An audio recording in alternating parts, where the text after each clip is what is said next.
I've loved being a bartender.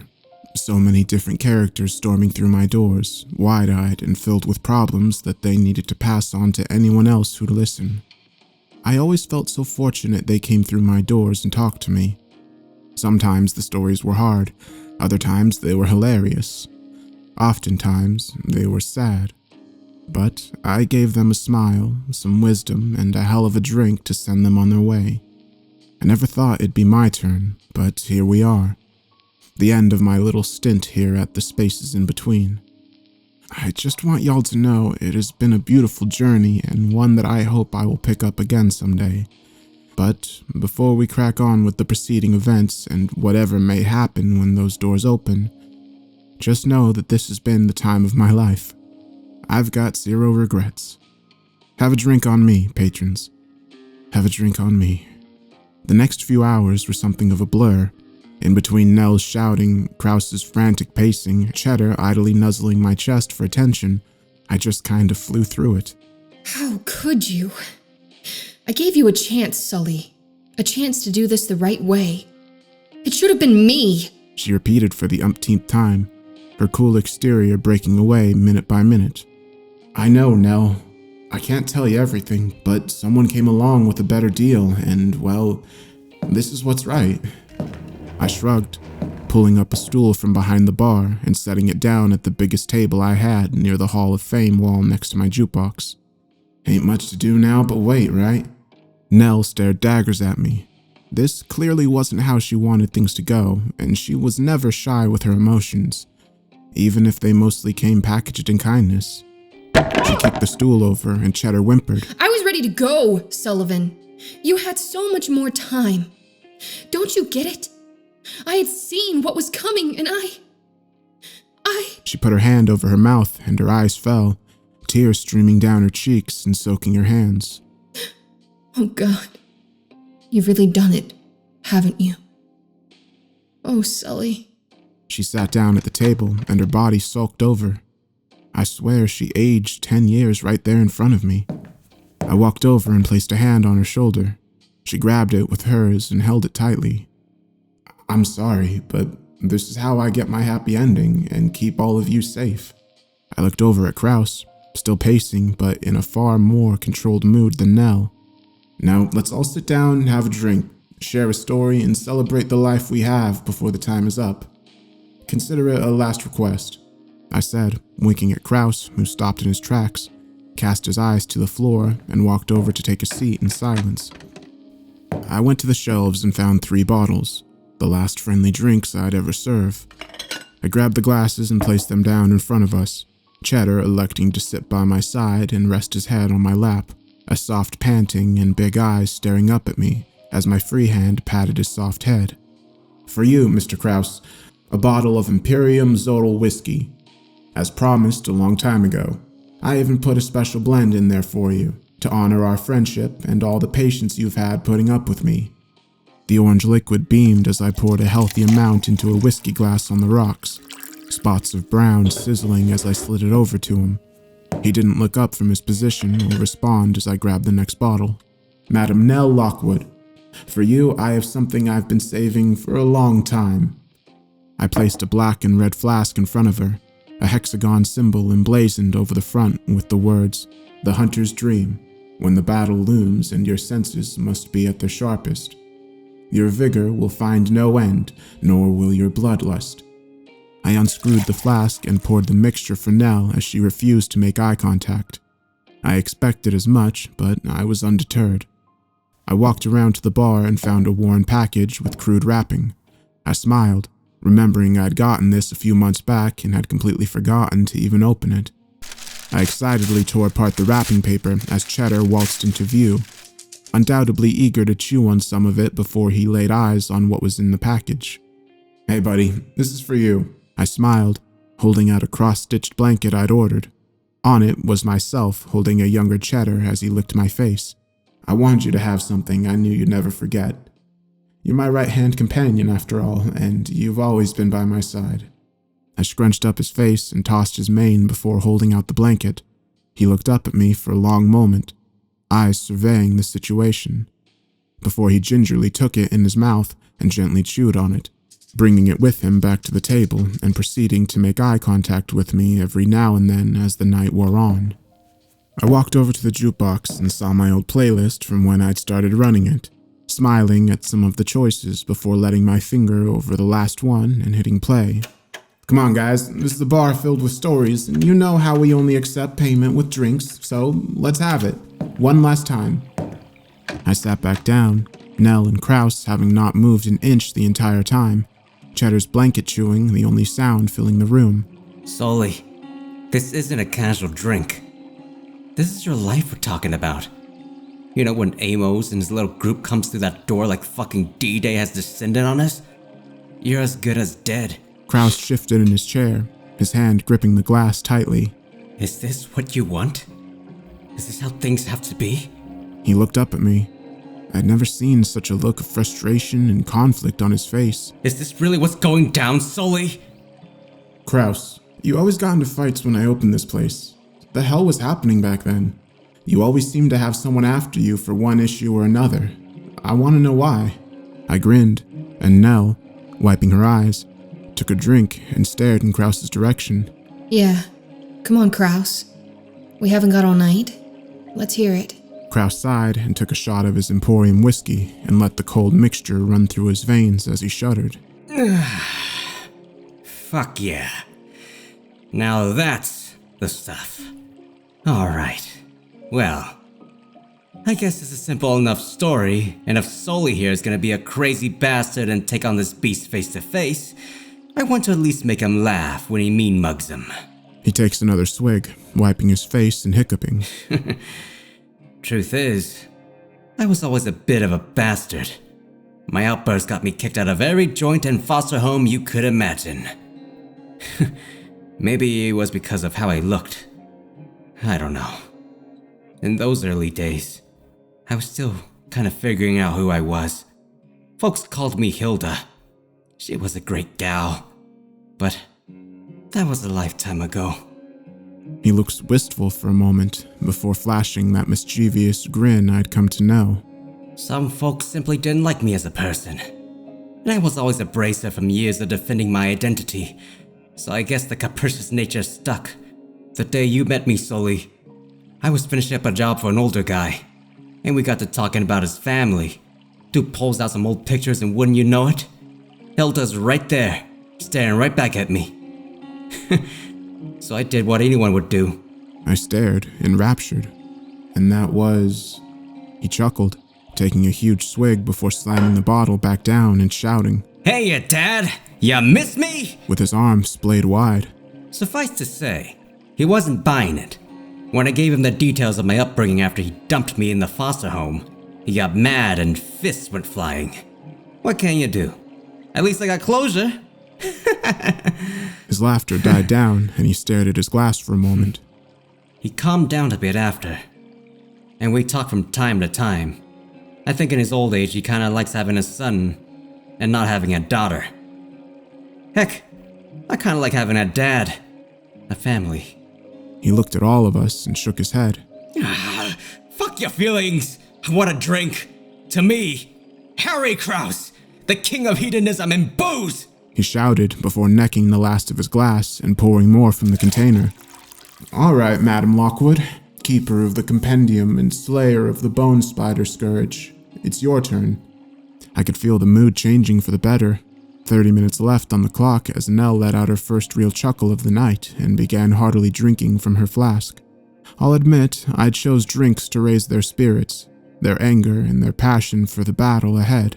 But the enthusiasm was certainly good for morale too.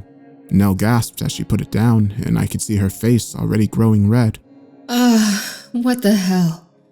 A hunter's work is never done, is it? All right, I've got a story to tell you. She rose from her seat, opening her book and twirling her knife playfully in her hand, pacing around the table as she began to read aloud. When my world was young and I had eyes far wider than now, I was a true explorer. I spent my time with my best friend Buck Nasty McGraw, a true explorer and degenerate beyond anyone's wildest expectations. Even yours, Kraus. She shot him a quick glance as he sputtered on his drink. Many years ago, we were on the trail of something called the Pillar, the source of all the cryptids we've seen popping up across the world. I was young and rambunctious. I desperately wanted to be the hero and have a legend told about me, as did Buck. But we got caught in the final skirmish and, well, that's how I ended up with this. She lifted her dreads and a single fine scar ran across the base of her neck and situated itself between her spine and her head. It had a thick black shimmer to it, as if it were glowing. I was gravely wounded, and a deal was cut to let me live as long as I carried out a few favors, guided a few key souls, and that Buck did something too. He gave his all for me, and when I awoke, I was in the cafe known as the Refuge of the Weary. Someone was there, and they told me this was part of my deal, and that was that. I never saw Buck again, but I knew what he'd done. That's the way it goes, isn't it? She finished pacing and sat back down at the table, a sly smile hiding immense pain as she reached for her drink. Someone good must always fall for things to be fixed. I'm sure this won't be the last situation I find myself in, staring down the barrel of a gun, or an impending funeral for the people I love, the selfless jerks. We all shared a good chuckle as the clock informed us we had a few minutes left, the attention once again going back to me. Well, Sully, you've still got a drink. Sit there and a story to tell. So let's hear it. Kraus hiccuped as he swayed on his seat. My story is a simple one too, as I'm sure you both know. I began, my hand idly petting a weary-eyed cheddar who refused to let me out of his sight. Just a man trying to find his happy ending. I smiled, true contentment running through me as I took in the moment. And your drink? Nell asked, staring at the bottle titled Ornstein's Little Red Devil, sat in the center of the table. Oh, that's not for me, I replied, looking past them to the door where Freya stood, arms crossed and held at the elbows, standing awkwardly back as if hesitant to make contact. Is it time? She nodded, looking at the clock. 1 minute to go. Well, looks like it's closing time. I got up from my seat and stretched my back out before pulling down my waistcoat, straightening my tie and twirling my mustache, looking to each one of my friends. Let's make this a night to remember. The scene was picturesque. I stood at the front of my group, hands in my pockets and a surly look on my face, with Cheddar sat dutifully in front, his ears perked up and teeth bared. Kraus was in the corner to my right, halfway through the Zolot and rummaging through some old bottles, making something as he hissed expletives under his breath. On the opposite side was Nell, a manic look in her eyes as she finished the hunter's dream and brought out the coated knife, bouncing up and down on the spot as she breathed heavily, eagerly waiting for her opponent. Freya snapped her fingers, and the room filled with the thick black smoke from before, as the hooded forms of Temperance, Disquiet, Reverence, and Letty pushed themselves through the haze and stood opposite each of us. Letty looked exhausted. Her clothes were ragged, and she seemed so frail, held at the neck by Temperance, who held no regard or a care for her safety as she spoke to me. Time's up. Guess this is where it all ends, huh? She smiled as she gripped Letty tighter and continued. Good. I hate this cesspool of alcoholism and filth. I've had enough unpleasant experiences here to last a lifetime. I hope our Lord burns it to the ground. You couldn't perchance choose a more apropos term, Sister Temperance. I find that imagery most unappealing. Disquiet replied, a touch of anger present in her voice as she kept her hands firmly pointed towards Kraus. Revere us if you wish. The time has passed to run. Our Lord is upon us. Your penance has now come. Reverence boomed from beneath the hood, as bright eyes gleamed from the darkness and bore into Nell, who remained unchanged in her position or expression. Welcome to the spaces in between, ladies and gentlemen, I began, stretching out my hands to either side. I'm sorry to say the bar is now closed. You may leave the premises willingly, or... Oh, please. Do say it, Sullivan. Temperance beamed at me, the smile twisting as her malice rose. I do so want to hear you say it. But before I could, a crash emanated from Krause's corner as he began screaming incessantly. Bottles strewn about him as he finished downing a deadly mixture of old beverages, things I didn't even know were still here. But key among them, as a bottle rolled to my feet, was Mama Killa's pulse thumper. Krause convulsed and rose off the ground, his heartbeat audible throughout the room as small pockets of concentrated air began to push from his feet and arms.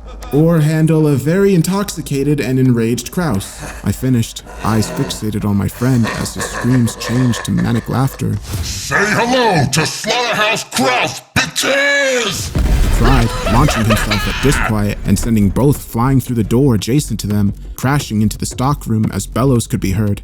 Temperance's eyes were twitching at the sight. You dare make the same mistake twice? Her fingers dug into Letty's neck as she whimpered. Oh yeah, we definitely dare. I didn't come this far by not taking risks, and neither did he. Nell grinned, her eyes alight with the fire of passion and the empty flask at her feet. But I won't just take Reverence this time. I'll take you along for the ride too. In a single swift motion, she threw her knife towards Reverence, hitting him in the chest as she pushed Letty towards me, wrapping Temperance's hands behind her back, and rushed off. Reverence staggering but chasing after her, a momentary glance and a smile later, she was gone into the back rooms. For a moment, there was a total silence. I took the opportunity to move myself back behind the bar and place 2 bottles alongside 2 shot glasses. Cheddar still sitting in front of the hole and growling, his form growing larger as he felt the threat looming. Letty recomposed herself as she got up off the floor, rubbing her neck before laying her eyes on me. Hi, Sully. It's been quite a while, huh? She said nervously, pain and exhaustion sapping her of so much of her zest. I guess you're wondering about a lot of things, but I can explain. It's okay, Letty. I smiled at her, holding a hand out over the bar and ushering her to sit on the far end. I understand. You understand? But how? He hasn't said anything to you yet. She trailed off, nervously picking at her skin on her worn fingers. He didn't need to. Someone else did. What matters is I know, and it'll all be alright. But it explains why the Milkum concoction didn't work on you, why nobody came after Gomez, or why this whole mess began. But I want you to know it's not your fault, okay? No matter what happens next, I forgive you. She shifted uncontrollably in her seat, and her legs shook violently as she looked at the empty bottle of Mama Killa's pulse thumper nearby, withdrawal undoubtedly setting in. Sully, what did you see? She asked, biting her lip anxiously. Without looking at her, I sighed and replied, I saw what was in your lockbox, Letty. Freya was able to show me. Photos of me and Nea. Very old photos. Her eyes filled with tears and she began to apologize, but the time had passed. A few minutes later, the looming shadow passed through the void. Long black limbs stretched out across the corners of the bar as the physical form of Amos followed behind it. He was tall, thin, and gangly, a facsimile of his very shadow. Sporting an all-black suit with a gold-buttoned waistcoat and a bald head, his dark skin glistening in the light of the neon sign. His eyes were older than the rest of him. Not a single blemish or unkempt hair adorned his skin, but those eyes were patchy and dry, the tiny black pupils widening as he fixated on Cheddar. My, what a beautiful companion you have here. His baritone voice commanded the room to such a degree that my ears clicked as soon as the first consonant rang out. Cheddar began to morph into his elongated state, but Amos simply held up a hand and said, Down, boy. Cheddar immediately receded and bounded back behind me, his fear transferring to my own body at the mere touch of his head against my leg.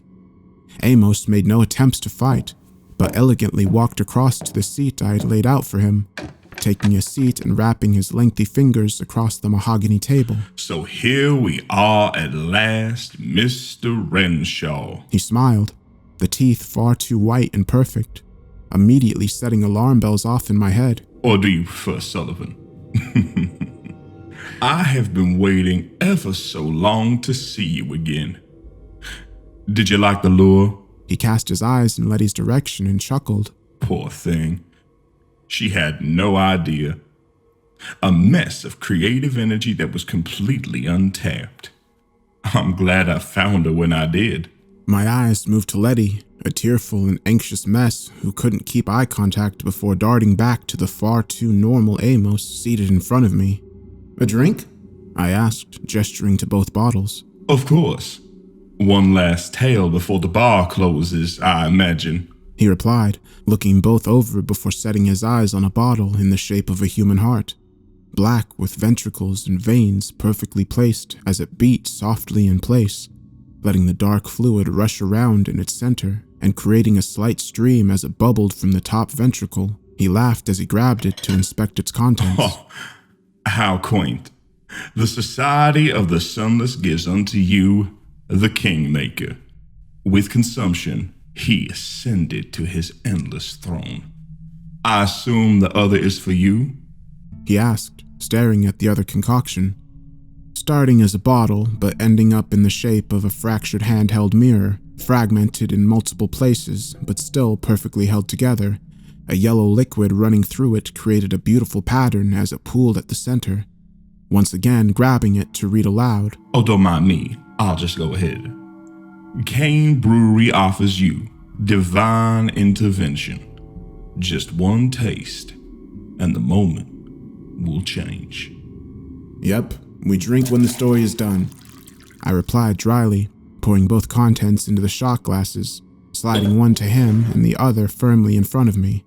You used her to get to me. Why? I asked, glancing briefly at Letty. Amos laughed, his shoulders heaving under the weight of his cackle. Because I got bored of waiting, Sullivan. You were taking too long on this cycle. He tapped his watch with a long fingernail. I had to take matters into my own hands. I hope it didn't cause you too much distress. The photos were an incentive. Her fragile form was so easily manipulated once I spoke to her. The photos became a superb connector to you. It took a moment, but it felt as if the air around me grew stale and heavy. Out of the corner of my eye, I saw another seat being filled steadily by a static image. Armani suit, slicked back hair, and a bottle of Janus in his hand. Gomez. I couldn't stop staring at his blackened eyes and vacuous pit of a mouth twisted into a distressing smile as he raised the bottle, Letty now following suit behind him with a pulse thumper in her hand. You know why I love carnivorous plants, Sullivan? Because they are so good at luring their prey in with the sweetest of scents, and then... The figure screeched and began to dissipate, exactly the way Gomez did when he took the adjudicator. You close the trap and watch them crunch, sizzle, and become mulch. His voice dripped with hunger and an animalistic sense of cruelty. Every cycle we do this, and every cycle you take longer and longer and longer. Well, not this time. I just needed to pluck on the right string to get you invested. From my grotto, I could sense your beloved trying to reach out to you.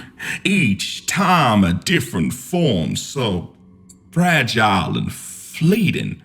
Enough time to make just one trip to your humble abode and deliver you the message. But always too late to do so. But this time, I found her right at the beginning, as if the universe smiled upon me and said, Amos, you, the devourer, the void walker, you are the true ruler of this realm. He laughed, feigning the image of a fly trap with his hands, the fingers interlocking and sharpening into teeth as he reenacted their feeding process. She was the honey, and Gomez, that little fly. You took so long getting to know him, and he thought he was going to be something remarkable. Well, he sprung the trap. The moment you took him, you gave me the other half of the connection I needed. He put a hand over one side of his mouth and whispers to me, Did you like the trip down memory lane? I thought you'd appreciate it. I felt sick. I knew what was coming, and the reality of it setting in was causing every cell in my body to scream for flight. But my legs were steadfast, and the sounds of my friends fighting away kept me resolute. Oh, you know they'll die, don't you, Sully? But I bet you told him you would take the hit. He slapped the desk, joy erupting from his face. You cruel, cruel man. You see, I may give my disciples hope and take them from their disgusting domiciles, but you take it to the next level. You foster a familial connection just to get what you want. It's enough to make a man cry. But I'm not a man, Sullivan. I'm something more. So what happens now, Amos? My hands were shaky. I held on to the edge of the bar to keep them steady, but he undoubtedly saw my resolve failing. His eyes narrowed and he leaned forward. What happens now is we both drink. You savor your last drop and watch as the little life weaver over there succumbs to my superior abilities.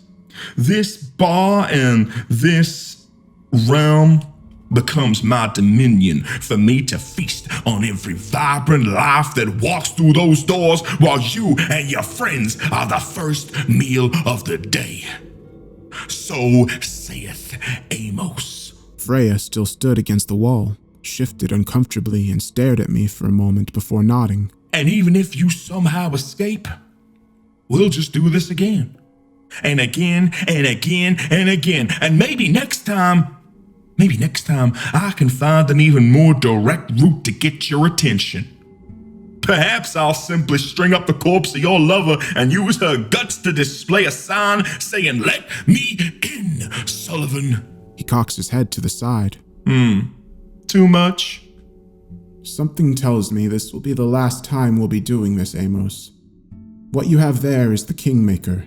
It will give you the control you want, and there will be no end in sight. I could have hidden this, but hell, you'd have just found it anyway. Not like I can just dispose of this, is it? I held up my own drink. This, on the other hand, grants me the ability to have any one moment changed. All I want is a fucking happy ending. I don't see that interfering with your plans in any shape or form, so I'd say we're at a pleasant impasse, wouldn't you? Amos struggled to contain his excitement. His face flickered with elation as the shadow looming behind him shuddered, mandibles clicking incessantly. Of all these loops we've done, you have never once offered me a white flag. I want to know why, but... He sniffs the drink before holding it up.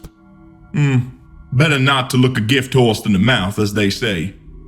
Cheers, and to your good health. Cheers, I reply, both of us downing it in one go, flipping the shot glass over and putting them down as a burst of red flames erupt from the area containing Disquiet and Kraus, the latter hurtling into the shelves and crashing into a heap on the floor, bloodied but not broken, as a severely damaged Disquiet stumbles into view, dragging a stumped leg and breathing heavily. You filthy animal. How dare you damage that which is holy? You are not worthy. She bellowed, her body scorched and sizzled with every utterance from her mouth. Rage threw her body into a cloak of flames, blue and blazing. You know what? You're totally right. But I'll tell you something. Kraus held his arms up, a broken bottle floating in front of him. I've been told that all my life. And it ain't stopped me yet.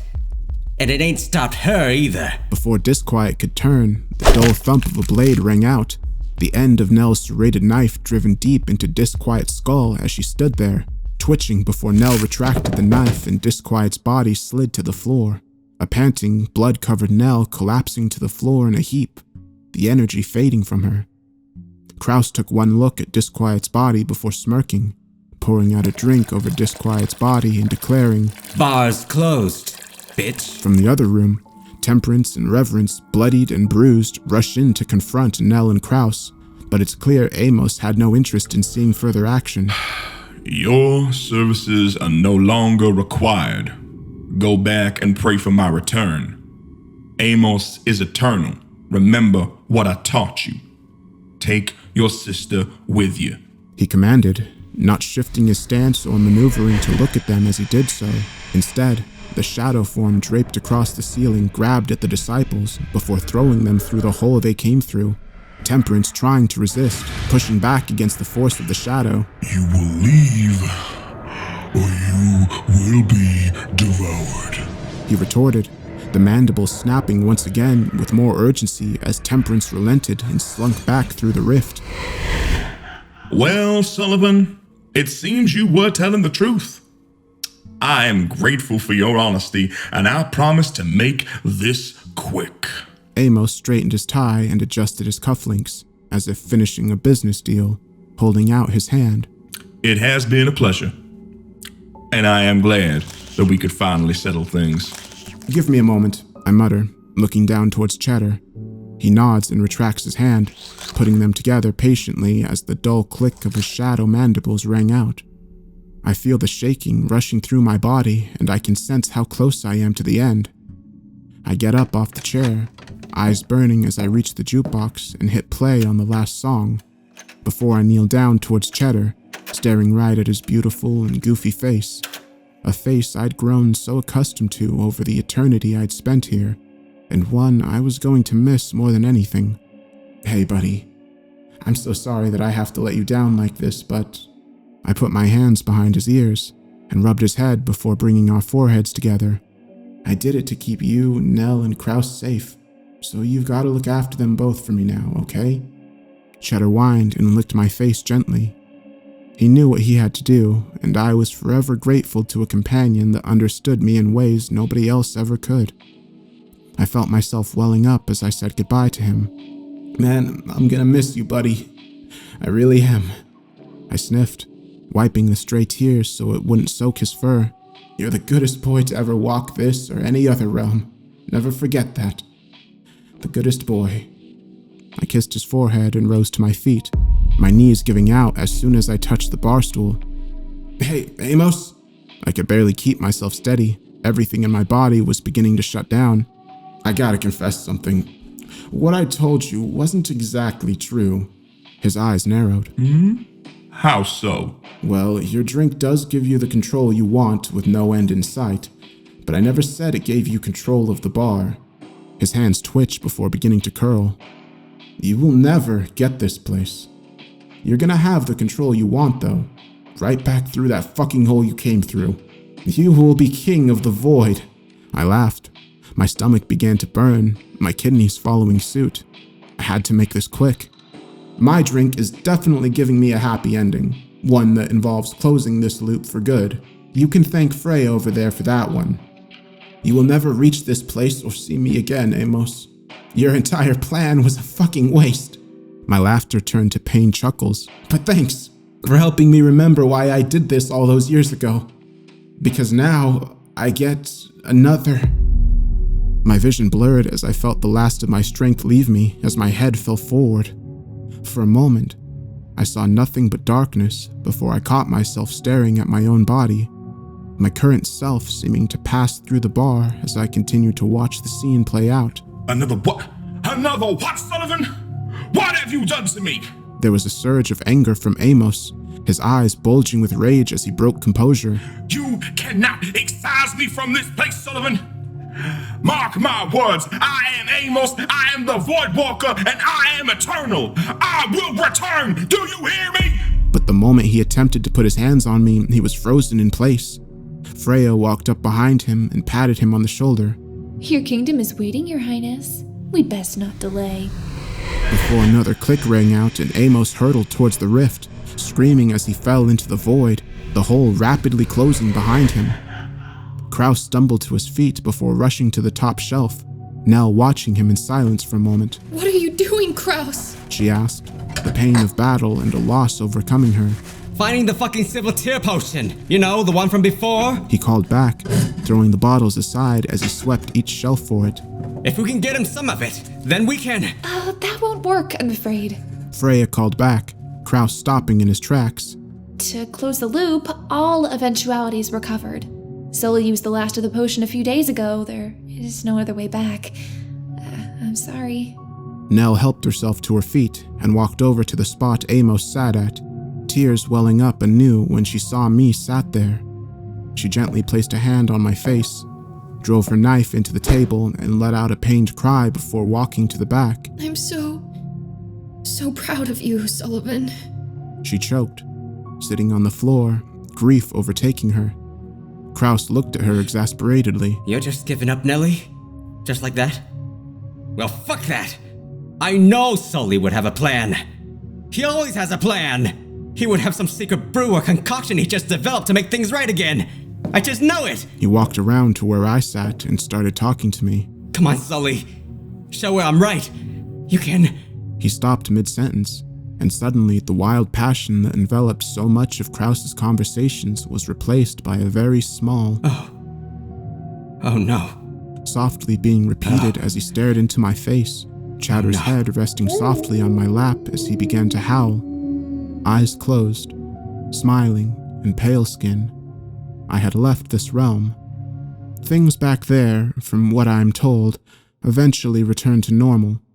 Patrons would still come through the door and need help with a dire situation, a moment in their lives that needed guidance from a wise and colorful individual who would offer them an ear and a minimal amount of judging.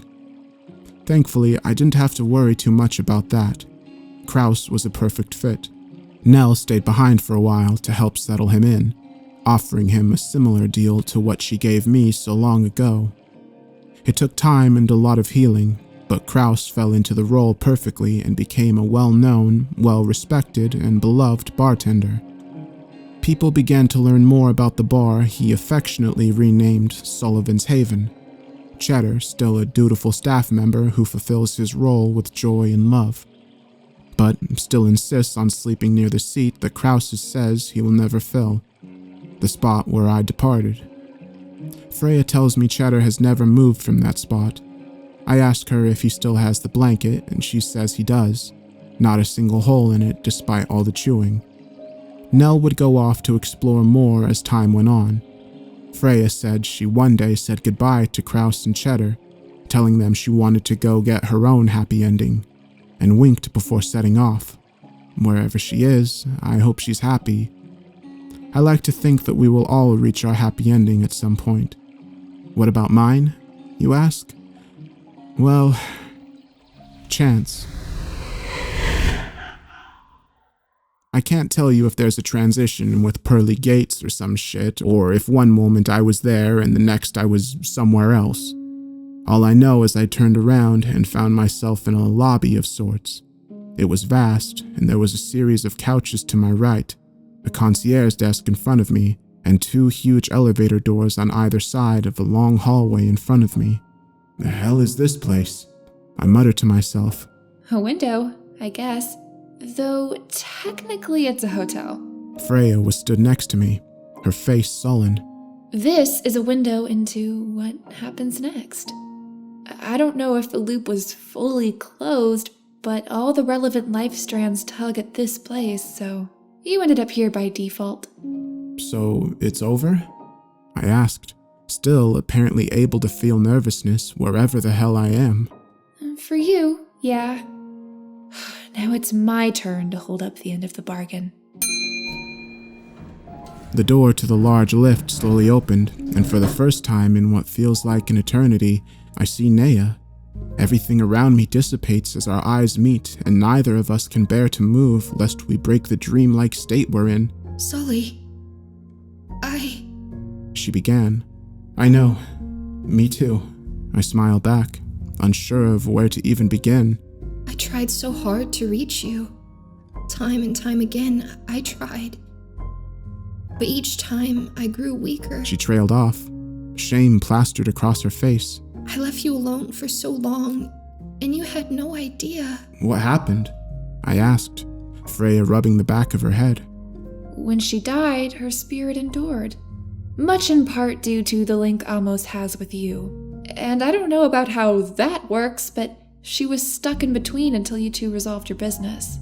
She sent out signs and I have helped her along in places. Freya took a step back, hands in the air. Nothing bad, no traps or anything sinister, I promise.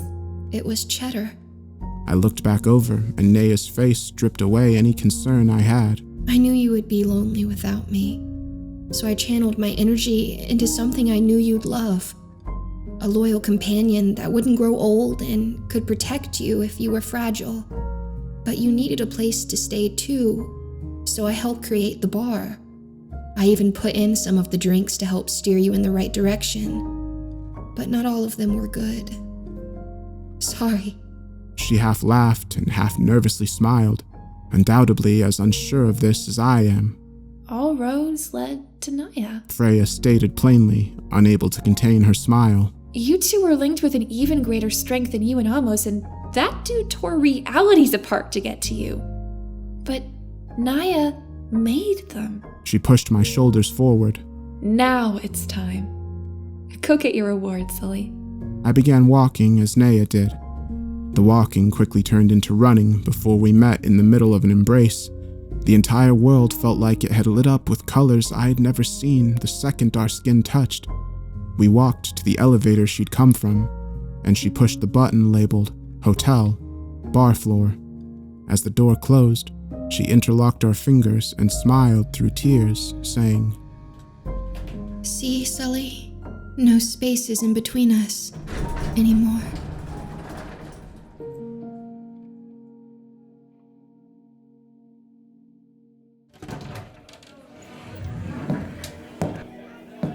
Welcome to Sullivan's Haven.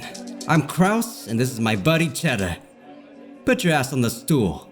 Tell me a story, and I'll get you a drink. You picked a hell of a time to come in here, bud. We just revamped the place.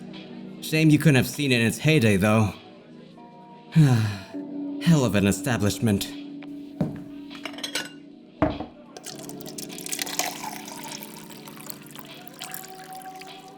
Oh, this? Nah, it's not for me. It's for a buddy on a long trip away. Probably hunting some creeps. Who, Sullivan? Well, that's a long story. Tell you what, you share yours, and I'll share mine. Now, let's hear it. You said something about a hotel?